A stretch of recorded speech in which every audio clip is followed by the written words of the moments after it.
Welcome to the Vertical Cafe podcast, where community connects through coffee and conversation.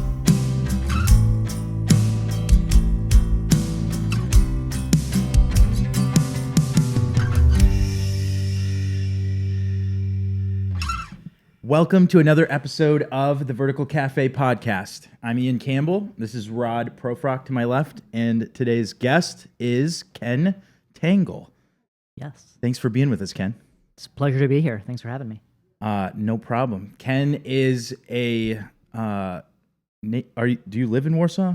I don't. I live in Geneseo. Geneseo. Okay, yeah. So he's a Western New York, not native but resident, and by way of Long Island. Is that correct? That's right. Yeah. I think we could start there for people who don't know how you ended up in Geneseo.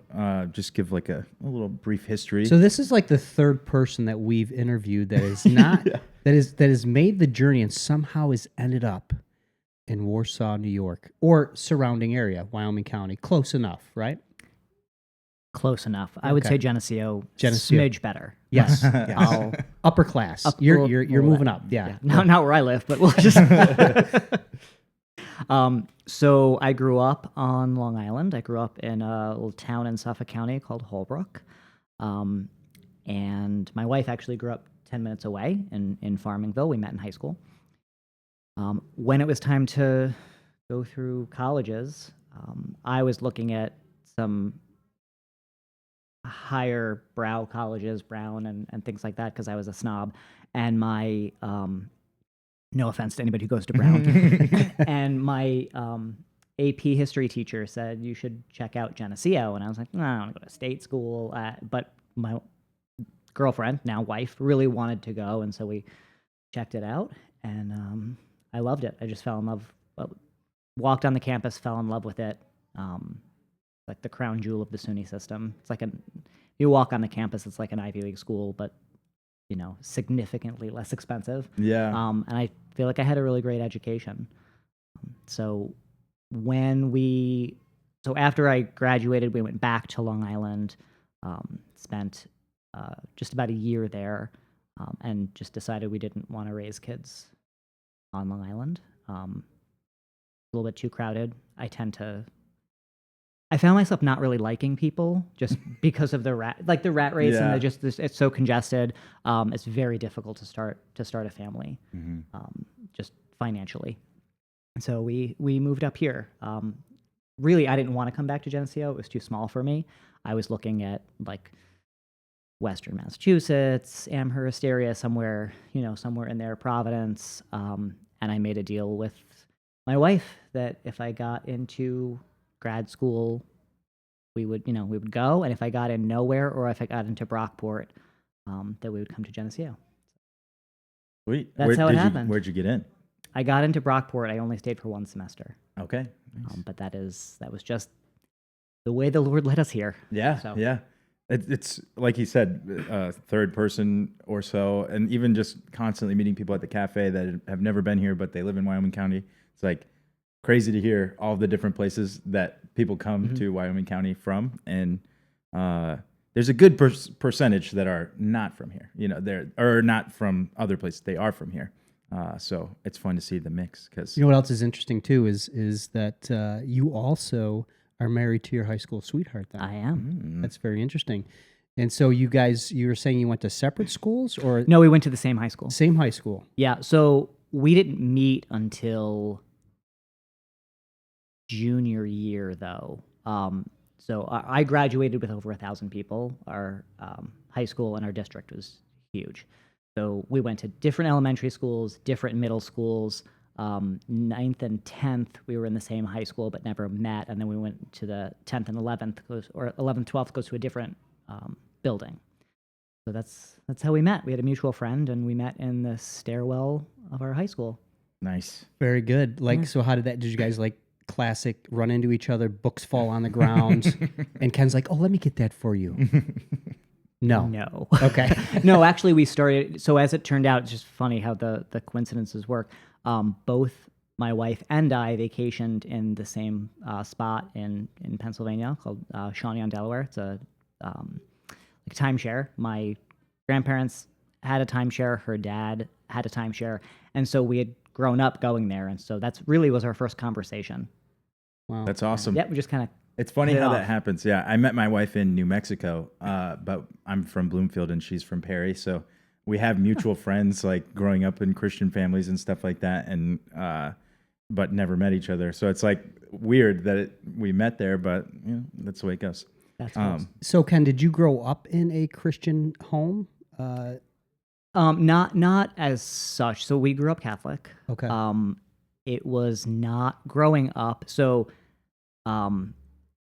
faith was very important to my grandparents, my dad's parents. Not so much my mom's parents. I would say we grew up occasionally going to mass, Christmas, on Easter kind of stuff. And then I started dating somebody in my sophomore year of high school who went to the youth group at a different church. And so I got really involved there and started kind of dragging my family to church. And so that was probably like the turning point where that became really important to my family. And there's still, like, my dad is still a regular mass goer. And when we moved up here, though, the person we rented our apartment from, so our landlord invited us to a Bible study, and so from there, that's how the Lord found me. Wow.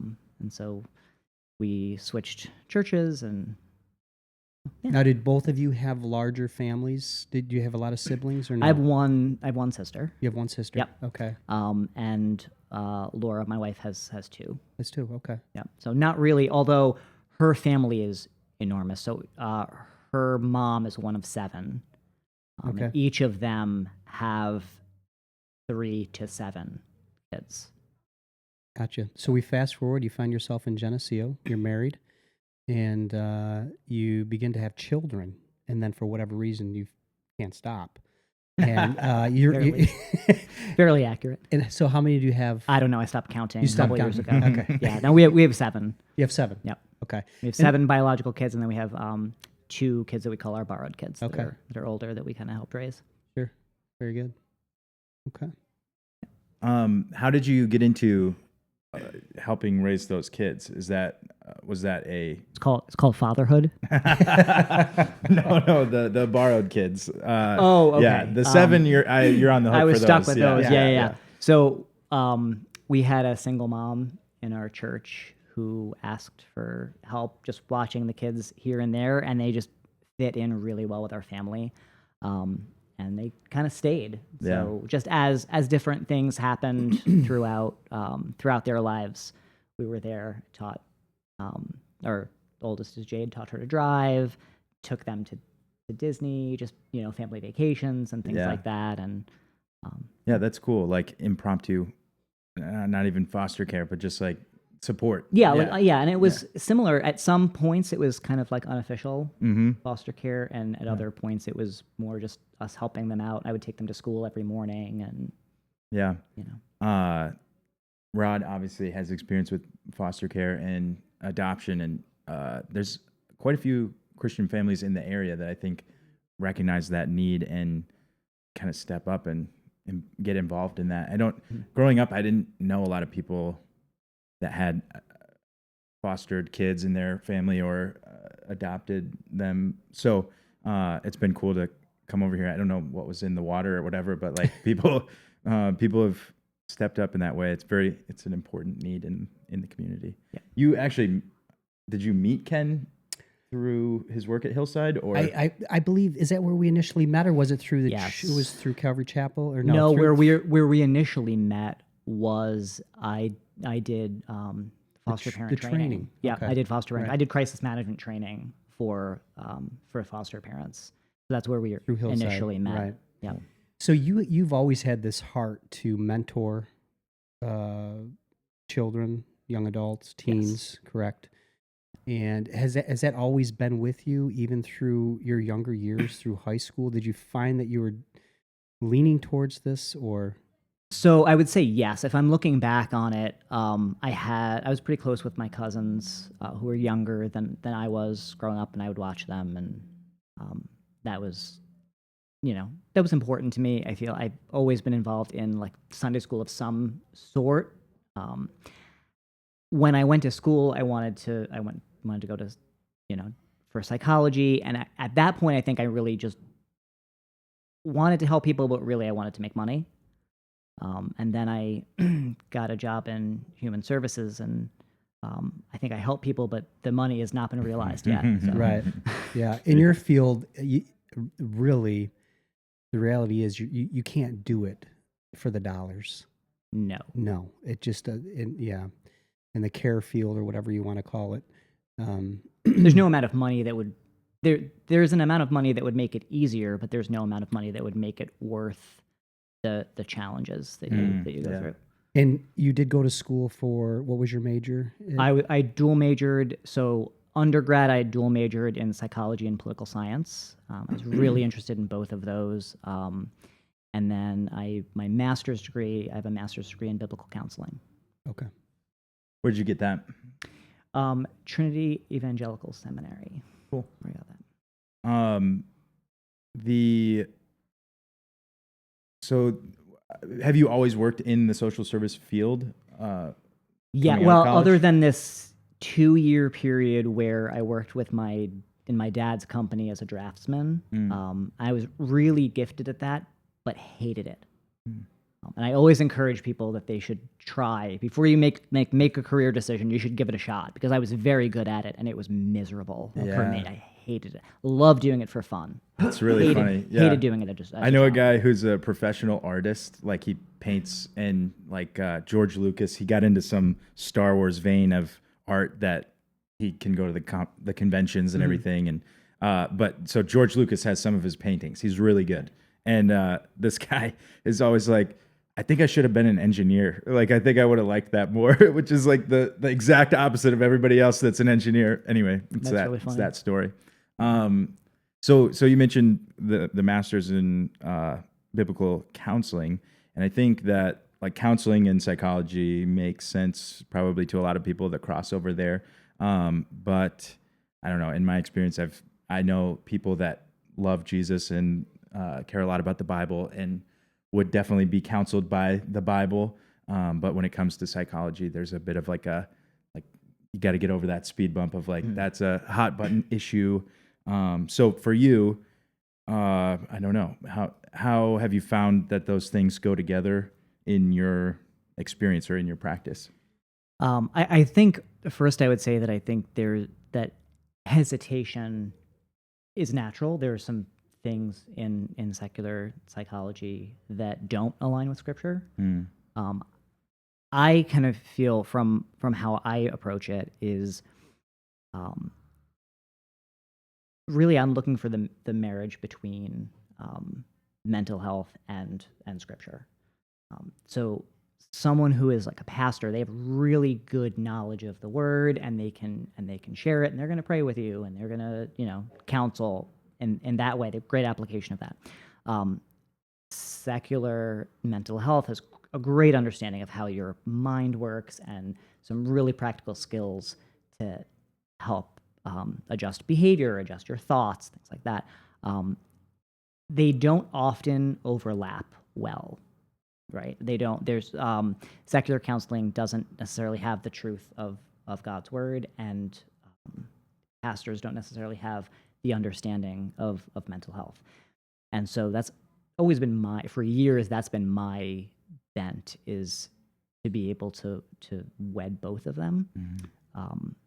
Because I think your brain, I know, your brain, if we believe that your brain is created by God, right, there's revealed truth, and then there's like general truth, and God created everything, then he created your brain. And so the things that we learn from research and the things that we learn from secular mental health approaches that work, they work because that's how your brain is designed. Sorry, I just remembered, because we were speaking earlier, I remembered the guy that I was going to bring up. Have you heard of Dr. Kurt Thompson? He's a I have not. oh, I think you'd like him. Okay. He is a Christian and he's a psychiatrist and he's got lots of good books about just what you're talking about, the way that our physiology relates to our spiritual lives. And of course, the Bible talks about this, like we are our heart, soul, mind, and strength. There's no separation of those four components of what makes up a person. Right. And so, yeah, so I'm interested then in your experience, like would you say one precedes the other, or do they sort of, it depends on the maybe the person that comes to you for advice or counsel? Are they, would you start in the psychological end of things with something practical that precedes behavior, or would you start with something spiritual in the same way? And maybe the question doesn't make sense. I would say it very much depends on the Okay, individual. yeah, So yeah. I work. One of the reasons that I'm so comfortable in this field is I've worked at Hillside in Warsaw for 20 years, and I've worked, and that's a secular field, and I've worked with kids in foster care and kids in danger of out-of-home placement and like preventing out-of-home placement. And I've worked in every program that Hillside offers in the Western region. And I've worked with so many kids throughout the 20 years, and I got very good at giving counseling from a biblical worldview, just because that is my worldview. I won't give something that just disagrees with that, but without overtly saying where it comes from unless somebody asked, or I'm not going to beat somebody over the head with a Bible. I don't think that's helpful. I think, and actually, I think sometimes, and this is where we talk about how different approaches are challenging. I think sometimes that's harmful. If somebody comes to me and they're, severely anxious or severely depressed, very often sharing a scripture, even a well-intentioned, well-interpreted, perfectly aligned scripture, has a tendency of shutting that conversation down. So if you're coming to me and talking to me about how anxious you are, and I start with Philippians and I say, we'll be anxious for nothing, but by everything through prayer and supplication give thanks to God. The peace of God will just pass all understanding, will dwell in your hearts richly through Christ Jesus, right? The way you're probably going to receive that is, shut up, you're not a good Christian. Yeah, you don't care about me, obviously. Yeah, right. yeah. And so it's not, you want the word to be applied at the right time and in a fit way. Yeah. So it's not that you don't, and I find that challenging people. So one of the big roles of a counselor in any capacity is challenging people, right? That has to be done at the right time. Yeah. You have to listen first. You have to listen to everything that's going on, and then usually I will say something like, "Do you mind if I challenge that, or do you mind if I push back on that just a little bit?" And then I'll share something. And usually when I do that, people are pretty receptive. Yeah. Ken, can I just say this? If we were to look up counselor in the dictionary, I think your picture would be in it. Is it the beard and the sweater vest? I think it's Is the that- sweater, Mr. Rogers' sweater. Yep. It's the beard. And you just have this calming, can I say aura? You can. Okay. Yeah. I can say aura? Okay. I don't know that my kids would agree with that. Yeah. But Right. Depends on where you're at, right? yeah. But anyway, I just wanted to share that with you. And has anybody ever told you that you look possibly like a rabbi, like a Jewish? All the time. See? I knew Oh it. man, Yeah. that's so funny. I just want to go ahead. I know we jumped right into your passion and where you're at right now, but I want to kind of reverse a little bit and maybe ramp up to where you're at. Sure. So let's go back 20 years. So you've been with Hillside Children's Agency for 20 years. Yeah. I'm sure you've seen a lot of things Yes. over the 20 years. And I'm sure you've seen a lot of changes in policies over the last 20 years as well. I mean, that's a long span. What made you get into that field? I know I know you went to college for psychology, which kind of fits. But what made you get into that field where you wanted to work with children and crisis management? So I would say, I think it's interesting. I tell young people, young adults, especially when I work with them, that I view God's will a little bit more like cattle penning than like let me know everything so I can follow you, kind of, right? I think like this. Because I think sometimes what we really mean when I say I want to follow the Lord's will, I really mean that I want to walk by God ordained sight. Yeah. I want you to tell me everything so then I can go do it. So I'm not responsible. Right. Yeah. And so I know what's going to happen. So Cattle I know. penning. Okay. But if you think about cattle penning, right, like we're going to ignore the end of the cattle. Yeah, okay, yeah, that's yeah, not yeah. the same. That the analogy stops there. But if you think about it like cattle penning, right, there's this big corral, big chute that the cows go in, and then they go into increasingly narrow gates until they're just, one cow at a time as they're going into. We won't mention where they're going into, but that's been my experience. Is I don't know. I didn't have a plan to work at Hillside for a long amount of time. When we moved up here, I needed a job. I had applied. This is kind of a funny story. I had applied to Hillside when I was still on Long Island. Didn't hear anything. Moved up here, was unemployed for a little while. Applied again. Got a call right after that second application. And the first thing they asked me was, would I be willing to relocate? So I was actually getting the call based on the first application that I had applied when I was on Long Island. So just funny how those things all. I worked in residential treatment for 15 months. I worked in Rochester with 8 to 12-year-old boys that were in residential treatment. And I moved out here really because at that point we were having our second kid and the schedule just didn't work super well.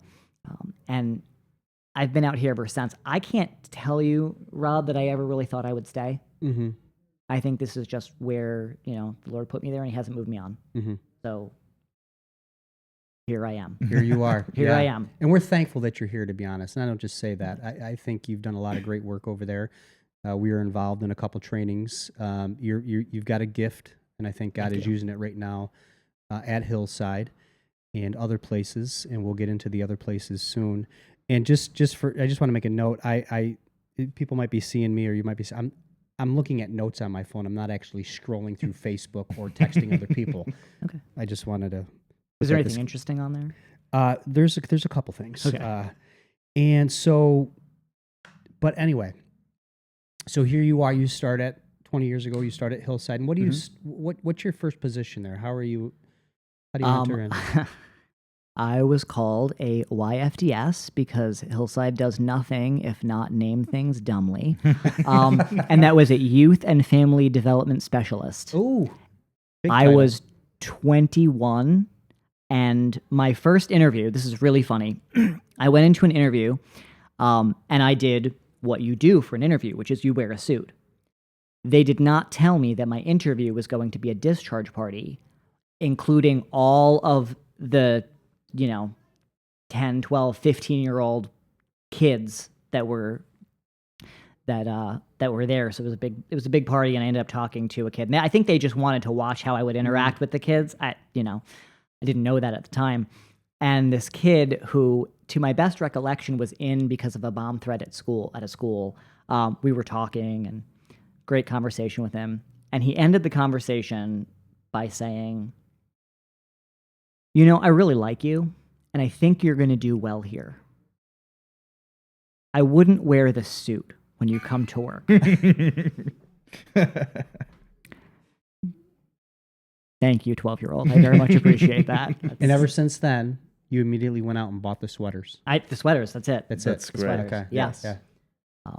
So Good choice. Okay. yeah, Fantastic. so that was that. I actually don't remember your original question. I don't either, but I think Okay. it was how you got started. And what job? Yeah, like where did It position? be? Yeah, what was your genesis at Hillside? And it was the long title.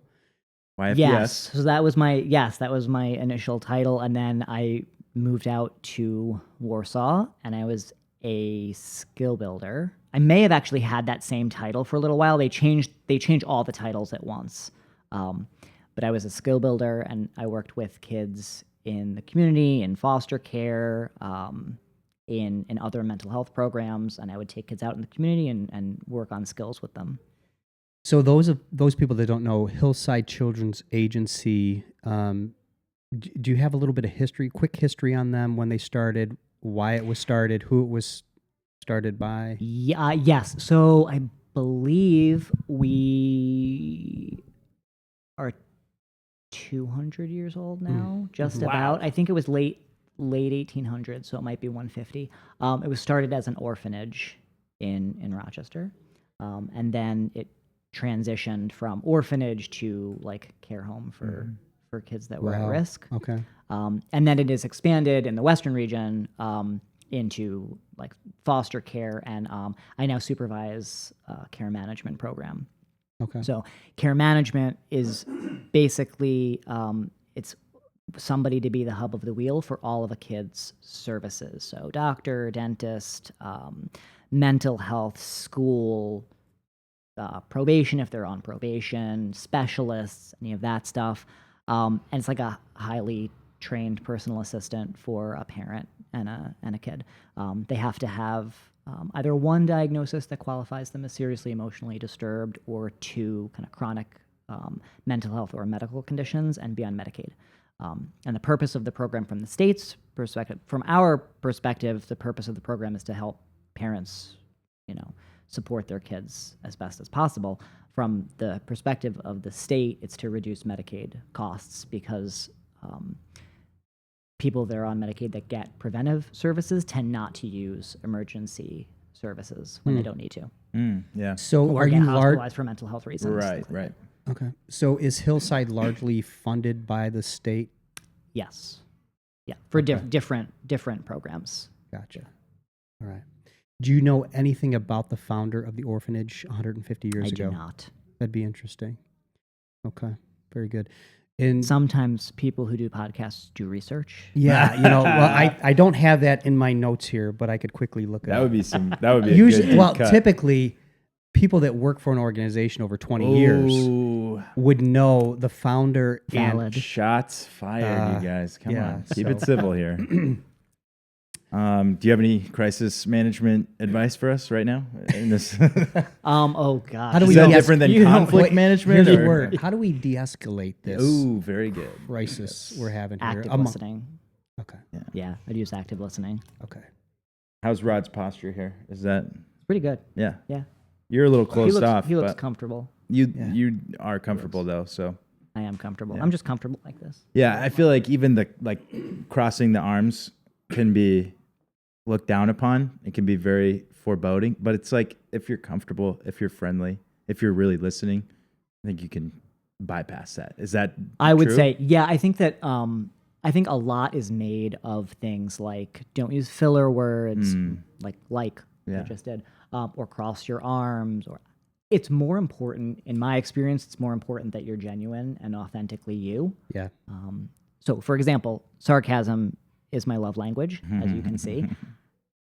In general, that would be frowned upon to use with kids or whatever. I use sarcasm all the time, and people know that I'm genuine, and they respond really well to it. And I'm careful to not use it when I don't think it's going to work well. Yeah. And I don't use mean sarcasm. Yeah. I'll, Speaking about use, do you use Just for Men yet for the beard or no? No, I do not. Okay, just want to make sure. You see the It's looking see the good. gray here? This is I wisdom. see that a This is little bit, wisdom yeah. right here. That's not getting dyed That's right. out. I've worked hard for that. You're gonna become the gray fox. You'll have the gray hair. That's right. Yes. Dude. Well, Yes. I'm getting a little highlights, so Yeah. But we got a little sidetracked there, but that's okay. We did. I'm trying to think of a good place to hop back in. I mean, you said you did every job imaginable, I think, at Hillside. Yes, at one time or another. In the Western region. Yeah. Are you the longest tenured here? I am not. Okay. No, but I was just in multiple different programs at once. So before, they don't allow you to do that anymore, but I think my maximum cost center, I tapped out at like 7 or 8 cost centers in one time Yeah. one time card. Gotcha. Are you are you okay? Like, is your workaholism in check now? Like, That is an interesting question. The Lord's really done a huge work on me in that area, and I think so. COVID's kind of an interesting part of that journey.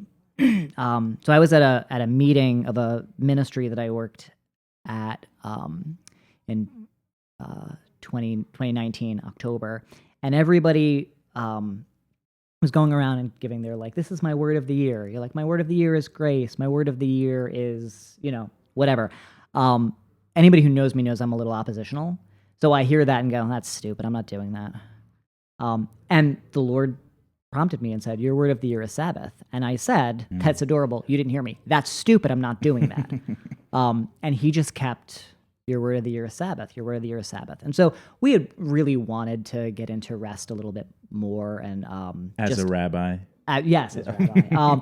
And just because it's a gift that we are given. And so I wasn't really good at it. I don't mean good at it, but really workaholism is something that I very much struggled with. And so we started to observe just a weekly day of rest, a weekly Sabbath.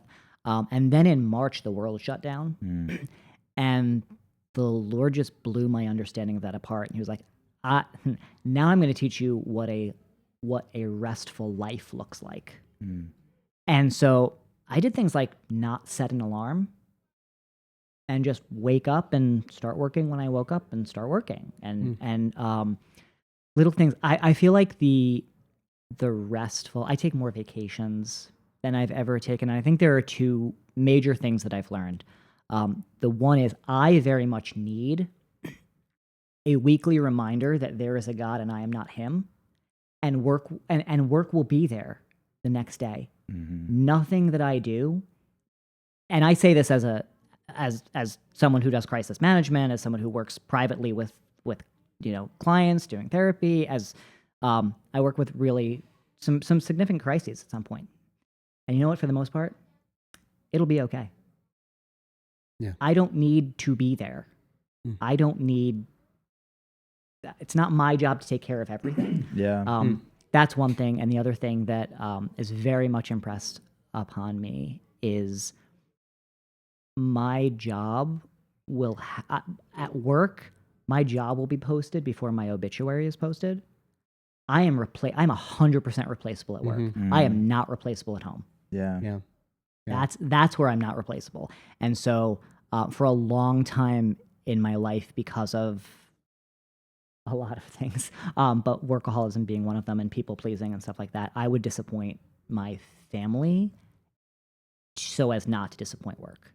And that has very much changed over the last couple of years. If my rule is, if I have to disappoint somebody, it's going to be work, not my family. Yeah. I can't remember who it's from. It's from some smart person who I'm not remembering, which is ironically the point. But he talked about eulogy virtues versus resume virtues, and that's exactly what you're saying. Yep. Like when you die, and you will, your family will stand up there and talk about you, and they will say, maybe a short list or a long list of things that they remember about you, stories they have with you, and very few of them, if any, will have to do with those resume virtues, which are like, excels in PowerPoint or whatever, Right. like all those silly things that we think are so important. Obviously, bigger usually accomplishments than that, but yeah, that's really cool. So, sorry, you had something? I was just going to say, I think there's a healthy balance with work life and home life for a man, because there's purpose in both. Well, we're supposed to be hard workers. Yeah. Yeah. We were created for that. And I was once told, if you're at home thinking about work, and if you're at work thinking about home, then you're way unbalanced. When you go to work, you should be at work. And we always think about our family. Sure. But having that pressing feeling of I need to be home, I got to get home, or whatever that thought might be, and the same with when you're at home. You're thinking about work, and so you're never really present at either one. And so having that healthy balance, I had to learn, is very, very important. And Well, I imagine as a my life. business owner, Oh, yeah. you go through a point where you don't have a home-life balance until your business is established. Yeah. And then I feel like at this point, you're at a place where You could was just, it 2:00 last week? I saw you at Walmart. Yeah. Was it too? Yes. Yeah, Yeah. which is great. Yeah. That's great. Yeah. So it has. There is some time that you have to put in, but even with the design of what we do here, as far as like hours and in that, before we even got into it, we knew that it had to be around our home life. So so 7 to 5, 8 to 2. We're closed on Sundays, so we wanted to make sure of that, because in my past life, I was very unbalanced. Mhm. It was very unhealthy. And the only person that was winning, if you want to call it that, was myself. And I wasn't even winning, but I thought I was, So, but anyway, I just wanted to add that to what you were speaking of, as far as workaholicism. Very good. Was that? Excellently Thank done. you. Well said. I was just going to add to that I think that the Sabbath for me also, I came across that idea from John Mark Comer's book. Love John Mark Comer. Yeah, his book is. Oh, we got some Comer fans. Yeah, They're listening. the Mark. ruthless elimination Of of hurry. hurry, and yeah, it's so important because I don't know, you live in Warsaw and it's not as rat racy as being on Long Island or whatever, but we still succumb to the, like, especially maybe with the internet or something. Just everywhere has become this place of ubiquitous hurry, and so you gotta.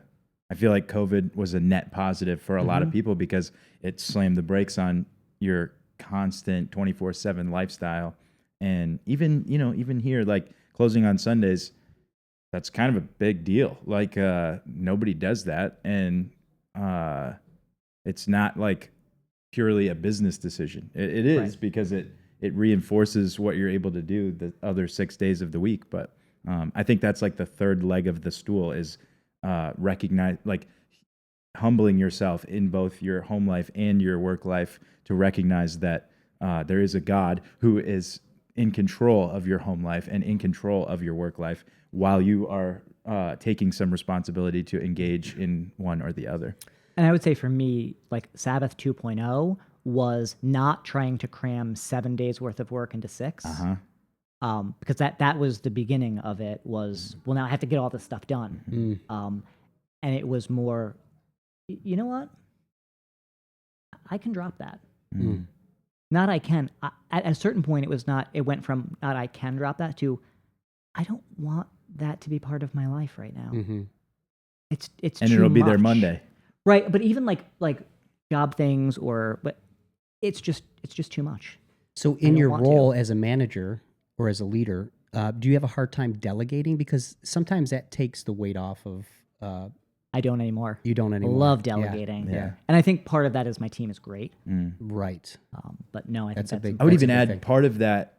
One of my favorite Sabbath principles is like I can't remember who introduced. There's another guy, Matthew Sleeth, I think 24/6. Have you seen that one? That's a good book on the Sabbath. But he offers this idea that like you can give other people something to do, like you can let them glean around the edges of what you're responsible for working on, and through that, I think you build a team up because their potential is diminished. If you're a 24/7, 365, I'm going to take care of everything on my plate. And then what are you expecting other people to do for you? And then when you need them, oh, this guy's unreliable. Well, you never gave him a chance to become somebody that you could use. And that's harder in the short term. I think that one of the major things, I'm going to try not to make this a session because I talk to clients about this all the time, but I think that one of the major issues that we run into is short-term versus long-term thinking, or immediate versus, medium and long-term thinking. In the immediate, that takes a lot more energy. Yeah. To train someone, to trust them, to let them do it. It just does. We were It takes just talking about that. It takes a lot more energy. But in the long term, you're growing them and you're taking responsibility off your plate. And so then they can take it. Yeah.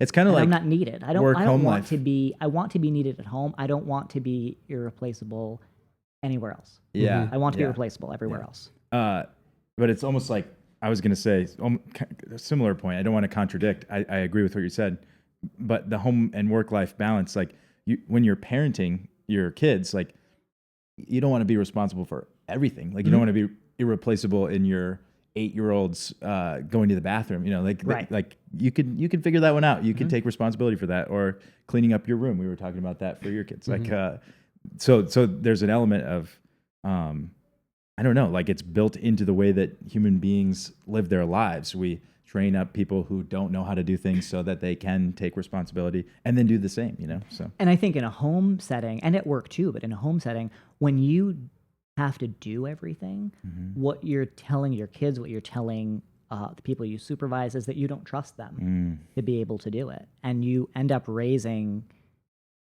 people that are insecure and sometimes anxious. Yeah. Good point. When you can do it. Yeah. You can figure it out. And you know what? It's not going to get done.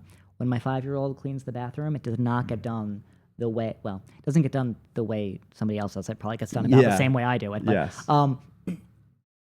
he needs to learn to do that. And if I have to go behind him and clean it again when he's not looking, it's more important that he does it because he wants to do it. He wants to learn. And you got it. Go for it. You can do this. And then he feels so proud that, I cleaned the bathroom. Yeah, I feel like you would know more than me, technically speaking, but I feel like that's a huge deal with mental health, is like the feeling that you have the ability to confront whatever it is that you're anxious about, or there's lots of different like vectors on your mental health, but like anxiety, for example, we had Tammy Traitline on and she talked about not knowing that no is an option. And I just was so proud of her as an example of agency. Like she's like a very accomplished therapist and business owner in the community and all these different things, but it doesn't come from nowhere. That wasn't just handed to her from on high. These things are learned behaviors. And so like to be able to know, yeah, I can figure this out. That's a huge, huge benefit to anyone that can develop that. So I imagine this wasn't a question so much, but I'm asking like, how do you give kids that are in crisis and in, at risk of being put into the system, all these different like variety of situations, how do you give them like a foothold to sort of say, no, you can, like, you have agency, you have the ability to confront this issue? That's a loaded question. I would say it depends on the level of crisis. But I definitely have had kids that are in major crisis. And what I would say is I am a big believer in skill building so if we're working on coping skills, for example, and I say, which is like deep breathing, right? So we're going to work on deep breathing.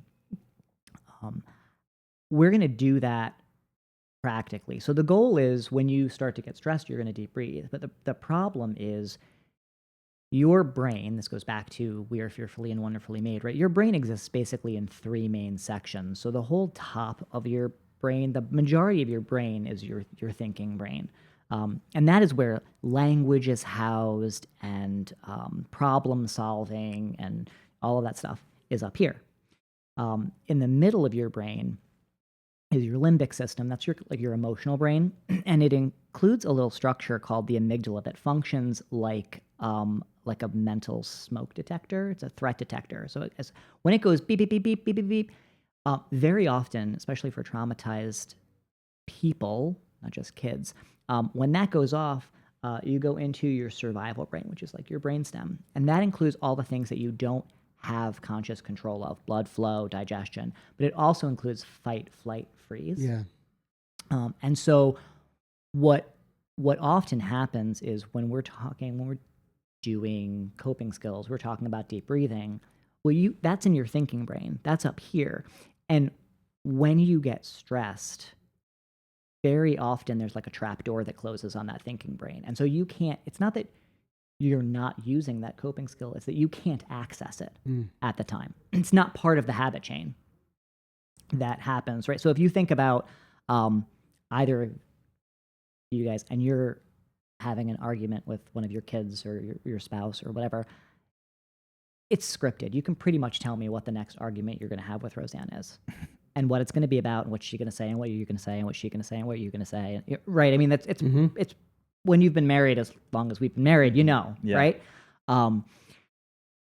And so the key is to introduce those coping skills into the habit chain, and you do that proactively. So when I'm working with a kid on deep breathing or using sensory tools or whatever, we're going to practice that every morning and every night.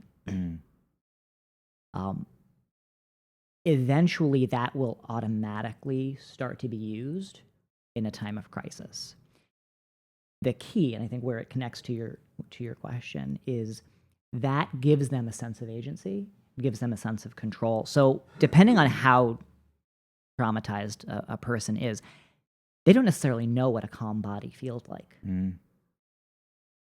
They don't know. They might look calm. They don't know what a calm body feels like. And so some of it is, let's just take a couple of deep breaths. Do you notice what's happening in your body when you're doing that? Which sounds very like, and we're going to meditate, but really what it's doing is giving you agency over, oh, that's what that feels like. So when I start to get stressed, then I'm going to go back to that feeling. I at least know how that should feel. And I know at least the beginnings of how to get back to that. Yeah. That's very interesting.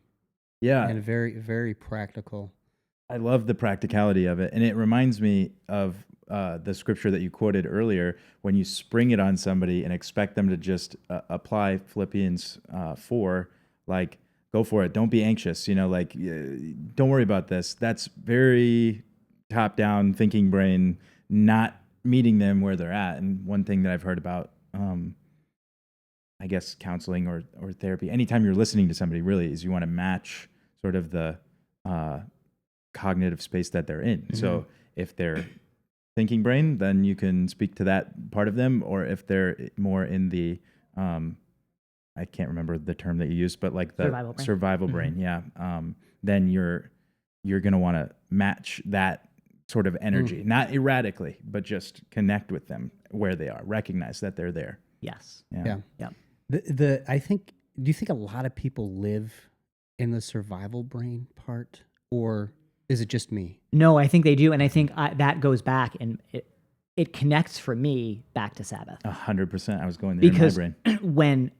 When you are stressed, so think about yourself. I'm holding my cup of tea right now, right? Have you ever filled a cup so full that you're like trying not to burn yourself on the hot water as you're like, bring it over to the counter or whatever? It's so hot. That's how a lot of us live. So if you think about your cup, the water in your cup, the liquid in your cup is your stress level, and the air is your bandwidth to process whatever, right? When it's so full that you can't walk with it, right? If you've got a glass that's so full, right, all it takes is a little dropper of water to make that spill over. And that's what happens when you're super stressed and a really small trigger makes you lose your cool, and you're like, that was ridiculous. Why'd I get so mad about that? It's because you don't have the bandwidth to go, that's all right. Right? When I'm in a rush, somebody going slow in traffic in front of me is an obstacle to where I need to go and what I need to do. I'm not viewing them as a fellow child of God, fellow traveler on this planet who is probably having some things going on. Maybe they're older and their reflexes aren't great. Maybe, whatever. Maybe they can't see so well. Maybe they can't. You are an obstacle to my happiness at that point. You're an obstacle to what I need to do because my stress level is so high. Wow. You're an obstacle to my happiness. That's don't use that with Roxanne. Yeah, Roxanne. So here's Roxanne. we're not starting anything here. So, and I think that if you think about this, like That's right, great. so we all have our cups filled to various degrees, right? We all have long-term life stress, traumas, diagnoses, side effects of things, whatever, right? We all have those long-term things. And then we all have just our daily stresses. For a kid, it's chores and homework and being picked on at school and all the things, right? For You, it's just the stuff that is required of a business owner, right? And then the top is just the trigger in the moment. Well, if your cup is half full, that trigger in the moment doesn't do anything. Yeah. Right. Yeah. That's very interesting. I think I'm gonna go home and I'm gonna have a serious talk with my wife. I'm just gonna have to let her know you are an obstacle to my happiness, and so aren't all these kids. I mean, Ian, do you have a couch that he can stay on when he has that conversation? Or He's gonna be making use of that Airbnb. I'm kidding. He's I'm booking okay. it. He's gonna be she's He's gonna be amazing. cleaning She it, is. too. She's actually my help me out. What could she be? She's my She keeps you sane. She's your better half for sure. she is definitely the better half. 100%. 100%. And so Yeah, I'm really glad you're clarifying because it was funny to me. I know she's awesome, but She is- just she in case is. anybody thinks that you don't think that. she is amazing. And I just want to say this because we do have to kind of speed up because I want to get to a few things that you are involved with. Now, you say you're not a workaholic, but we're going to go over some things with you that might prove that wrong. He's but- in recovery. Okay, Yeah. it's a work Yeah. in progress here. But I just want to thank you for the free counseling session that you just gave us. I really appreciate that. That's not entirely true. I got a free tea out of That's the deal. true. Yes. And how is it, by the way? What are you drinking? It is a London Fog with an extra pump of vanilla. Perfect. Okay. So anyway, so let's get to some of the things that you are involved with. Sure. And from what I understand, so your main focus is Hillside Children's Agency. Correct. Yep. And however, you are involved in a few other things. I am. So let's start with Terebinth. Is that how I pronounce Sure. Yep. It's Terebinth Counseling. So that's counseling that I do on the side. It's biblical counseling. I work with a variety of people. I work with kids. I work with families. I do some marriage counseling. And I have some adults. I actually have a couple of young adults that like launching age. That is oftentimes, I think, overlooked as an extremely stressful time of life. You have kids especially that are pretty competent, that everything they touch kind of turns to gold all through elementary and middle and high school and college, and then they go out on their own and they realize that they actually aren't all that good at living on their own, because like a kid walking, like a toddler walking for the first time, it's their first time they're doing it, so they're falling into stuff and they're getting banged up. And if I were to ask you at 16, do you know how to get car insurance, you'd probably tell me yeah, I think so, but until you've done it, you don't know how to get car insurance. Right. Yeah. I bought my house 12, 13 years ago. I don't know how to buy a house anymore. I know how to access a realtor who will help me walk through the process, but I don't know how to do that. So that's a lot of what I do, and I work with some families who want specifically biblical counseling, and others who just through word of mouth.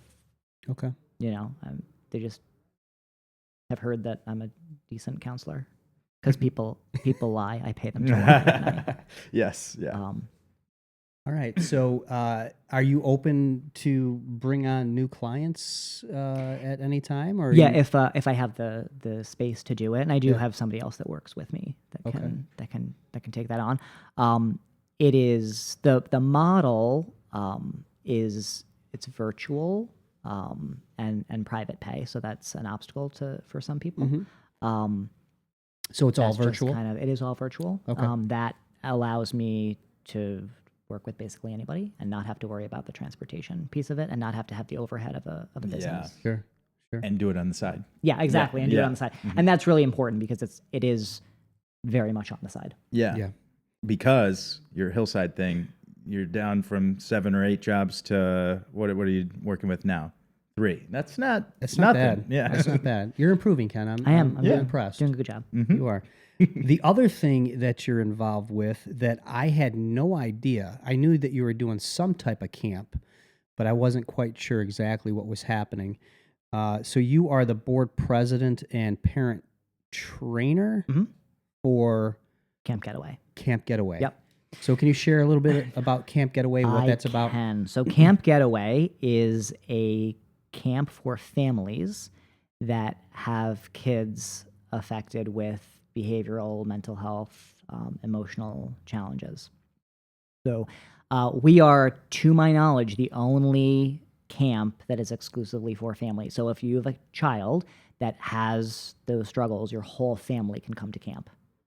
And our goal is to provide a space for families to just be families, because families that have kids with those challenges, their whole lives become wrapped up in those challenges. And sometimes they can't go to the store with their kids, or they can't go on vacation with their kids, or they can't, whatever, So Camp Getaway exists to provide a camping experience free of stigma, where families can just come and be families. And it's typical camp activities. There's archery and kayaking and hiking and arts and crafts and tie-dye and all the things. And that's what it is. It was started in 2002 by parents who had kids that had those challenges and that wanted a space for their kids to be able to be successful. And I love it. So I do the parent training. Honestly, my two favorite camp memories were when we canceled trainings. So at one point we had a group of kids all playing touch football out when we were at Camp Waiamoko, on the grass behind the lodge, and they were just all getting along so well. And all the parents said, "Can we just watch? This never happens. I'd really like to just watch this and not go in and do training." I was like, "Sure." And then the year before, we did that at Camp Comstock in Ithaca. All of the families were out on kayaks and canoes. There were kids floating in the lake. There was a dad with his, 10-year-old on the kayaks, and two kids from different families, and a parent that had a different kid with them. And I was like, I'm going to call an audible. We're going to not do the training and just let this play out. Yeah. This is why we're actually here. It's working. Yeah, exactly. That's what you want. Now, when you say kids are floating on the lake, were they They were okay. Did the parents have anything to do with them floating on the lake? Did they? Were they okay? They have life vests. Life Okay, vests. okay. They had Oh, life okay. vests. Just Yeah. checking. Yeah. All right. Okay. So, as far as is Roseanne and I were talking about this. Now we have, as you know, 9-year-olds that are nonverbal, autistic, level 3. I don't know. I didn't know there was levels, but I guess they're pretty severe. So, is that something that you think would be beneficial for us to bring somebody as severe as them to a camp like this? Or would it just be more stressful? I think it depends. So I'm going to answer this in two ways. Will it be beneficial for them? Not 100% sure. You might be able to see them do things and go, "Hey, I didn't know they could do that." Would it be beneficial for the other kids? I think probably more so for the other kids. It's really challenging. Okay, so you're saying for siblings. the siblings. Yeah, it's okay. really challenging for siblings Yeah. to deal with the day-to-day stress Okay. of having kids that are that high needs, right? Yeah. And so when you have, and also I feel like when you have other families around, kids can look at it and go, "Oh, well, they're in a similar situation to me. I'm not the only one that deals with this. I'm not the only one that gets frustrated at my 9-year-old autistic brother and feels guilty about it. I'm not the only one who gets jealous that mom and dad's attention always go to him when I just, want to be tucked in at night, even though I'm 15 or whatever. You know what I mean? Sure. Like I'm just making scenarios up, yeah. but I think it'd be helpful for those Okay. things. Yeah. Gotcha. Is there a camp where parents can go without their kids? Not mine. Not Yeah, yours. yeah, Okay, yeah. gotcha. That's not the point. Yeah. Okay, gotcha.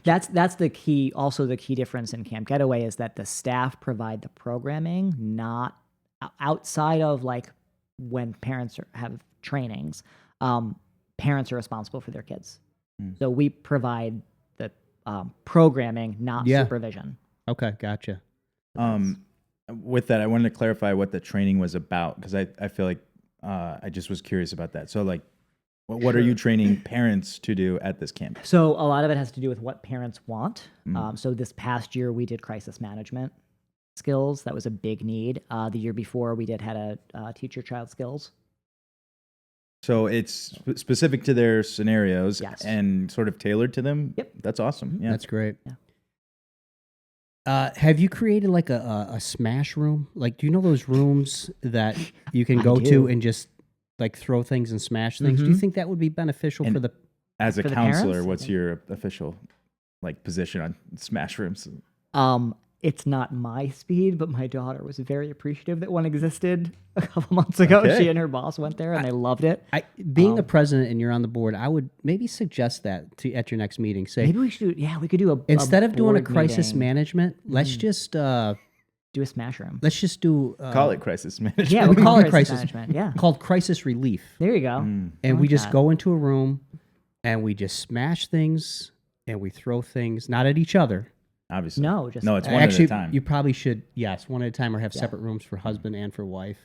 That might be a good thing. It's so funny. The people pleaser in me is like, we don't have to destroy that. That's usable. Can you not? Ooh, that's a sledgehammer. Ooh, okay. That made a mess. That's just my personality coming through right there. Yeah, that's great. Yeah. Well, it sounds like a wonderful place to go. And is there anything else? So it's been around since 2001, you said? 2002. Yeah. Oh, 2002. Yeah, we're in our 22nd And do year. they have their own camp, or do they just use different camps We around the we area? rent different camps. Okay. So our goal is to bring a camp session as close to people across the state as we can. So we have one in Ithaca this year, we have one in Canandaigua, and we have one on Long Island. And our goal is to continue to add. Now, will you be participating in each one of those? Yes, those I will. We also have day camps. There's going to be 3 day camps scheduled for in Wyoming County for Wyoming County residents. We got a grant for that. Oh, wow. Okay. And those day camps are going to be focused on particular activity and like particular learning skill set. So we're going to try to do one at like the Y, do one at a ropes course. Like, what about the things like that. camp here? It used to be At Hub. Weona. Or I'm not sure what it is now, but it's on Silver Lake. oh, okay. I know which one you're- I know that the Y used to run that Mhm. and own that at some point. Is that something you guys have looked at before or no? I don't know that we've looked at that one, but I'm Okay. open to ideas because we really want to be a service. As one of the challenges that's happening in mental health field around just in general is really high wait lists, a lack of qualified therapists to be able to work with people, services through the state. Just the wait lists are really long and or they don't exist. So we have a lot of families that don't get services, and so Camp Getaway is a good opportunity for them to be able to get support and get some services. We also offer a free online parent support group over Zoom, which is the third Monday of every month. So actually tonight from 7 to 8:30. Okay. And then we do a parent training the third Tuesday of every month. Right now we're doing crisis management, and those are also free and over Zoom. Is the camp free as well? The camp is not free. It's so not the free. camp Okay. is $450 for a family up to 5 people and $50 each additional person. Is there some families out there that would love to go, but they just can't? Is there? Yes, and so we have scholarships available. Okay. So once you apply, go through the process of applying, you have to apply with a $25 application fee. So we want families to have some buy-in, and then they can fill out a scholarship application. Then we can talk about how much they can reasonably afford, other agencies they might be involved in, and how that can help different counties. So like in Wyoming County, the mental health department has some funding. cool. Okay. Are there ways for people who might want to support a family going that they don't know, but yes. So our website is it's www.cgaw.org. Camp Getaway, cgaw.org. And there is a button to donate. Awesome. I'll put that link in the bio or in the description, so people can check it out there in the description. And we'll close out here very shortly. Just wanted to ask you about the need in Wyoming County as far as we know there's mental health struggles, and with that there's a lot of families that are displaced, and so right now, is there a need for foster care homes, families? Is there a need for adoptive homes and families right now? Yeah, there's always a need. There's always a need for that. And so Hillside is a great resource for that. So hillside.com, great resource. The local number in Warsaw is 786-5900. So that's a good one. I'd actually recommend reaching out through email or through, and I'll give you my email for the show notes. Just because we're not staffed fully at that location since COVID. It's not, we don't have somebody there all the time. Okay. But yeah, we always have needs. There's always for needs. that. There's always needs for that. And I think there's always needs for families who need support with their kids through care management or that stuff. Gotcha. Okay. All right. So, Ken, we thank you for coming in. My pleasure. And taking the time out. We know you're a busy man. We know you're working on that busyness, but we appreciate you fitting some time in to chat with us. And so you want to go over some of the websites or phone numbers again? Do you? We'll put a big bunch of them in the bottom there. Anything else that you didn't mention? No, Okay. that's actually I've cut down. Okay, great, awesome. Yes, part-time dad, full-time at Hillside. No. Strike that. Okay, I got you. Yeah, that's good. That's good. Is there anything is there anything, just kind of narrowing it down to the village of Warsaw, Wyoming County, that we could do to help in the area that the field that you're in, as far as foster care, adoption, and things like that? I think at this point, just refer people, talk about it to people. Okay. If they're, if they're expressing challenges or whatever, feel free to refer them to me. I would like to eventually, camp would like to have some more services in this area. Okay. And I'd love, if that happens, Lord willing, if that happens, I'd love to come back and kind of share a vision for that. We're not at the point to do that right now. But very good. yeah. Awesome. We'll definitely have you back on. It's our pleasure. Thanks, Ken. Thank you. Thanks.